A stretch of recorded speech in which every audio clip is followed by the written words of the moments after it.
Have you ever bought a planner just to buy the feeling of being more organized? That's the ADHD potential trap.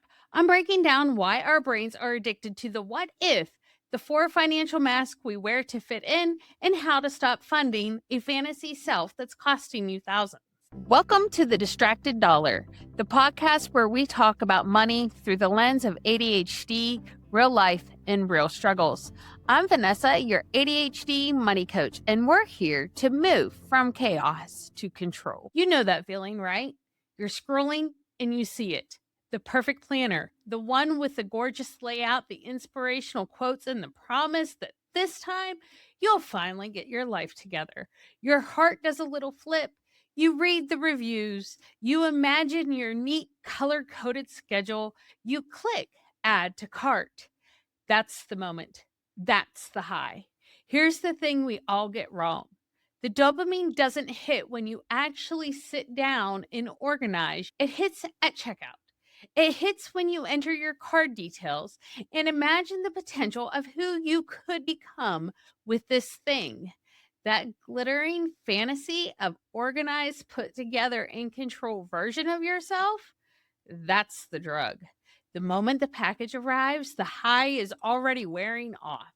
You're left with just stuff: another notebook, another app subscription, another quiet moment to a version of you that doesn't exist yet.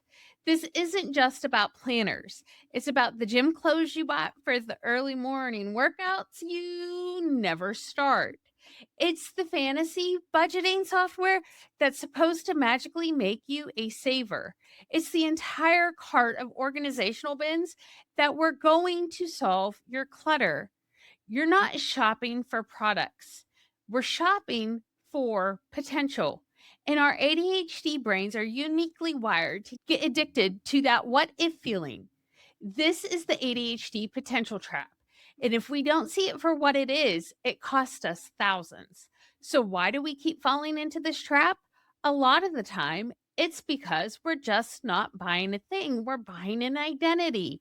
We're trying to mask. If you're not familiar, masking is when we hide or change parts of ourselves to fit in, to avoid judgment, or to escape our own shame. And when we do it with money all the time, we wear these financial masks, and each one fuels the potential trap in a different way. Let me break down the four masks I see most often. First, you've got the people pleaser. This is when you say yes to the expensive dinner out, the elaborate group gift, or the fundraiser ticket, even when your bank account is screaming no. You're not really buying the meal or the gift, you're buying the acceptance. You're buying the avoidance of conflict. You're spending money on the potential of belonging, the fantasy that if you just keep up, they'll keep liking you. Then there's the perfectionist. This one's my personal favorite.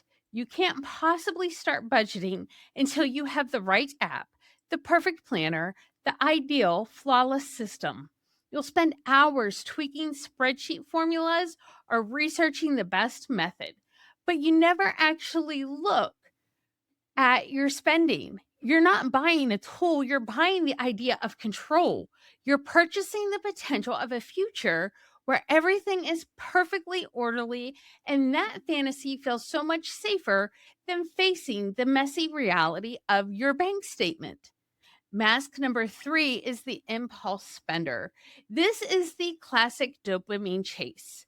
You buy in the moment to feel better, to solve a problem right now, or just because that shiny object gives your brain a little fireworks.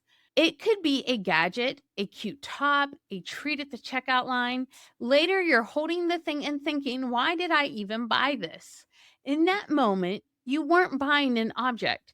You were buying potential relief from boredom, stress, or overwhelm. You were funding the fantasy of a quick fix. Finally, we have the executive dysfunction hider. This is when you avoid money task altogether. You don't check your account. You let your bill sit unopened. You tell yourself, I'll deal with it tomorrow, but tomorrow feels permanently out of reach because the task feels so monumentally overwhelming. What are you buying here? You're buying potential future action. You're spending your present peace of mind on the fantasy that future you will be more capable, more focused, more ready to handle it. See the pattern? Every single mask is a form of identity shopping. You're not buying a planner, you're buying the organized me to cover up the chaos you feel inside. You're not buying jeans, you're buying the cool fitting in me. The trap is believing the purchase will make the mask real, that the planner creates the organization, but the mask is just a mask. And the receipt in your bag is another quiet receipt for a ghost. Okay, so why is this all so powerful? Why does the potential of being someone else feel better than actually being ourselves? It comes down to how our ADHD brains are wired. We crave novelty. We're driven by the pursuit of immediate reward. Our brain's reward system is basically shouting, new, interesting, possible, all the time. And when you're scrolling and see that thing, the planner, the course, the organization system, your brain doesn't see a product, it sees a story, a what if scenario. What if I was this person who used this? What if it solved all my problems? What if this finally made me good with money? That story of glittering potential of the fantasy self provides a massive, easy dopamine hit. Neuroscientists call this dopamine spending. The reward isn't the ownership, it's in the anticipation. This is why the purchase itself is the climax. Clicking buy now is the peak of that dopamine spike. It's the moment you claim that future potential. But then reality sets in. The package arrives, you have to actually use the thing, you have to do the work, and that's the come down. The dopamine crashes, and what's often left in its place is shame. Shame that we did it again. Shame that the magic didn't happen. This creates a brutal neurological addiction cycle.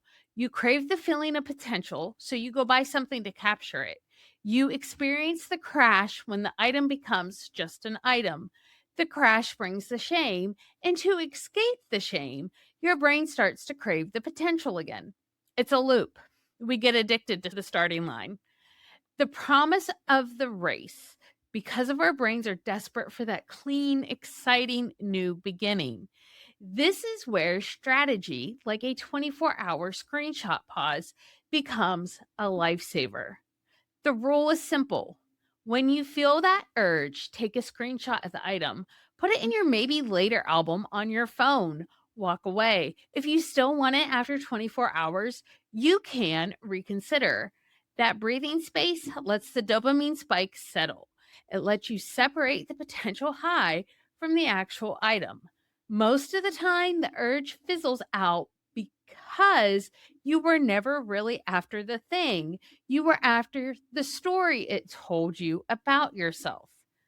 The core of the trap is believing the tool creates the change. We think the planner makes us organized. We think the gym clothes make us fit. But the tool is just a tool. The change only comes from us. Our brain's addiction to potential tricks us into funding a fantasy over and over while our real life and our real bank account is waiting for us to show up. So, how do you break the cycle? For me, it's another question. Does this align with my goals and values? Before any purchase that glitters with potential, I ask it. This shifts everything. You stop funding the fantasy and start investing in your actual priorities. Let me give you a real example. I was recently asked to speak at a women's expo. My first thought, I need a new outfit. Not just any outfit. I felt the pressure to buy the perfect, sharp, corporate professional look. The blazer, the sleek pants, the whole thing.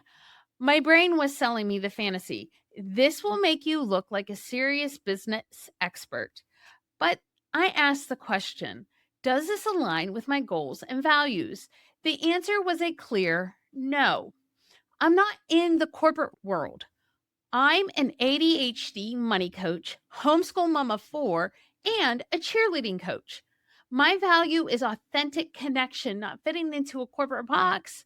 My goal is to show up as me. So, will I dress professionally? Absolutely.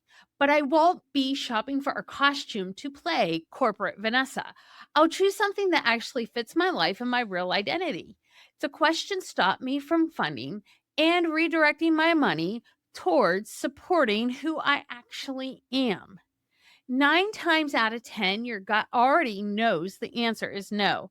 This question cuts through the potential trap by forcing you to focus on what actually matters in your real life.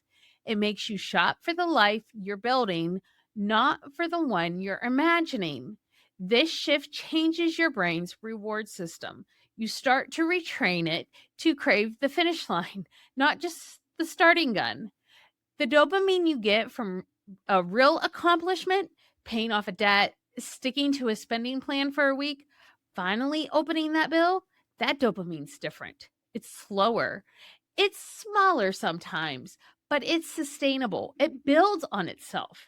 The fake dopamine from the potential is a sugar rush. It's like a spike that sabotages your follow through because reward is over before the work begins. Real progress, dopamine comes from the micro rewards you build in. It's giving yourself a point for every dollar saved and watching the chart fill up. It's the 5 minute dance party after you finally reconcile your account. It's gamifying the boring stuff so your brain gets the hit it needs from actually moving forward. We have to honor our messy rhythms, not some Pinterest perfect system. The goal was never to kill the fantasy self. She's fun and she has ideas. The goal is to stop funding her. Stop giving her your credit card. Let her dream, but the real you, you get to decide what tools you actually buy to build your real life. Your challenge: look at one recent fantasy self purchase, just one, and admit with zero shame what you were actually buying. Was it belonging, control, relief? See the pattern so you can break it. Next time that urge hits, ask the question. Sit with a quiet, real answer. The goal is awareness, not perfection. So hit subscribe. Let's get free from the fantasy and the debt it creates together. Until next time, from chaos to control.